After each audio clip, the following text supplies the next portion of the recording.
Hey everybody! I've been noticing a major trend lately, especially on social media and in our world, that we have decided to be offended by everything.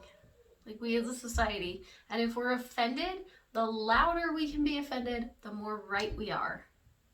You guys notice that? And it bothers me. I don't love it.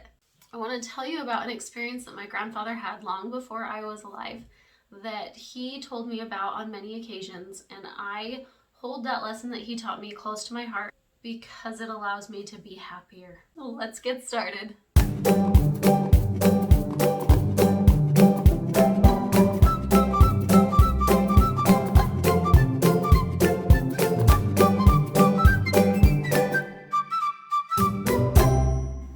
My grandfather, this is my dad's dad. Handsome, isn't he? This is an old picture. This is from my wedding, actually. He passed away, I want to say 5 or 6 years ago, something in that ballpark. And I miss him terribly. He's an incredible man. He's one of the best examples of hard work and selflessness and humility and kindness. Oh, he was just the most kind person. And I'm so grateful that I got to know him and have him be an influencing factor in my life. He's amazing. So the lesson that he taught me that I want to share with you today happened before he married my grandmother. He was married to a woman named Diane, and they had 3 children together, and Diane unfortunately became very ill with cancer.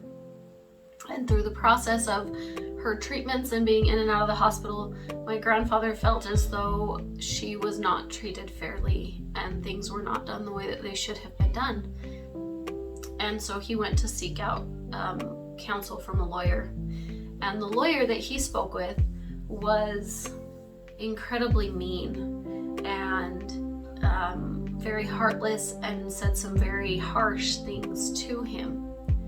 And my grandpa is in the process of dealing with his wife passing away and now being a single parent to 3 children. And this lawyer just treated him like he was nothing. And he was so frustrated and he was so angry, and he held on tight to that anger toward that lawyer for years. And he kept saying that one of these days I'm going to show him, and one of these days I'm going to confront him again, and one of these days I'm gonna tell him how I really feel. Well, a few years passed and that day came. And my grandfather went to this lawyer's office and he started to just let him have it, to tell him how he felt, to tell him what kind of a person he believed that lawyer to be, everything that he could muster that he had been boiling inside of him for years. He threw it all at this lawyer. And the lawyer looked at him and said, "I'm sorry, who are you?" He didn't even know. My grandfather spent years holding this anger inside of him because he was choosing to be offended, because he was choosing to be hurt. But the lawyer didn't even remember him. The lawyer didn't know who he was.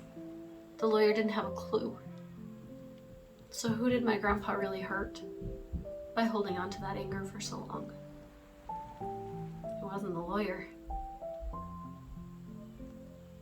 So right now in our world, there's a lot of crazy. When we talk about the election, if you say who you're going to vote for, then the other side just pounces. Say anything that could be considered controversial at this point in our world, people get so angry and they say awful things to you. Racism is out there and people say awful things about your skin color. And I've even seen people say insane things like you can't be racist against a white person, which what is that? All kinds of things, body shaming and shaming people for being religious and shaming people for not being religious. So much anger. There's so much anger in our world. At some point in time, somebody's gonna say something mean to you. They are. And it's probably gonna happen a few times, right? So when that happens, we get to choose how we're going to respond. Now, I'm not saying that this person who's saying awful things to you needs to now be your best friend. Of course not. That would be insane. Don't waste your time with toxic people. If they're not your people, then don't be around them, because it's not going to help you. However, stop staring in the past. Stop worrying so much about what so-and-so said to me in 2nd grade. Stop worrying so much about what that person at work said to me 3 years ago. Stop worrying so much about what that judgmental man said to me at church, right? Like, stop worrying so much about what all these other people have said to you, because those people who have said awful things to you probably don't even remember you. They probably don't even remember the conversation. They probably don't have a clue that they caused any sort of ripple in your life whatsoever. And frankly, they probably don't care, even if they did remember. I mean, I know that sounds heartless and a little bit cold, but I'm dead serious. Stop being so focused on what somebody said to you that hurt you years ago, and start seeking out the good. Because I promise you, no matter what situation you're in, there is good. And I can tell you that 100% right now, because we are in the midst, as most of you know, of some insane stuff with my husband's work. He is currently being accused of insane things that did not happen. His actions are being twisted. We are going to get through this, and it's going to be okay on the other side. I wholeheartedly believe that.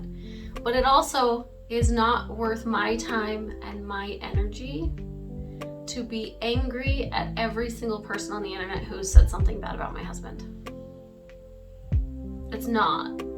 Because I would never get anything else done in my entire life.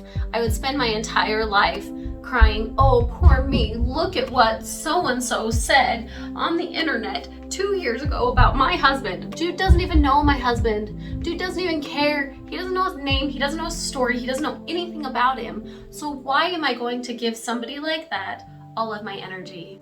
Don't give those angry, mean lawyers in your life that control over your heart and that control over your mind.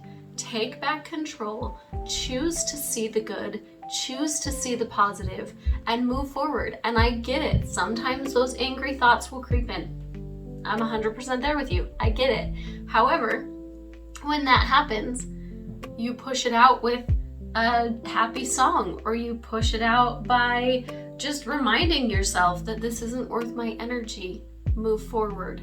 Or you push it out by playing a game with your kids, or reading a book, or whatever you have to do, whatever it is that gets your mind out of that dangerous track, do it. And I promise you, your life will be filled with so much more peace and so much more joy and so much more happiness if you just let go of being offended. Just let go. It's not worth the energy that it's taking from you to choose to be offended and to choose to be angry at people that don't know you and don't care to. I love you guys. I hope that you guys are all doing well and enduring the rest of the crazy that is 2020. We've only got 3 months left, guys. We can do this. Like 2.5 months, right? Like 2.5. We can do 2.5 more months of 2020, and then we will get to 2021, and we're gonna hope for bigger things when we get there. Alright, if you guys have not already done so, please hit that subscribe button for me. Make sure to like this video, throw some comments down there if you have any thoughts that you want to share with me on what I told you today. I'm so grateful for my grandfather for teaching me the amazing things that he taught me in his life. That's upside down. Let's try that again. Boom! There's my grandfather, and he's amazing. Have a fantastic day, everybody. That Otter Momma signing out.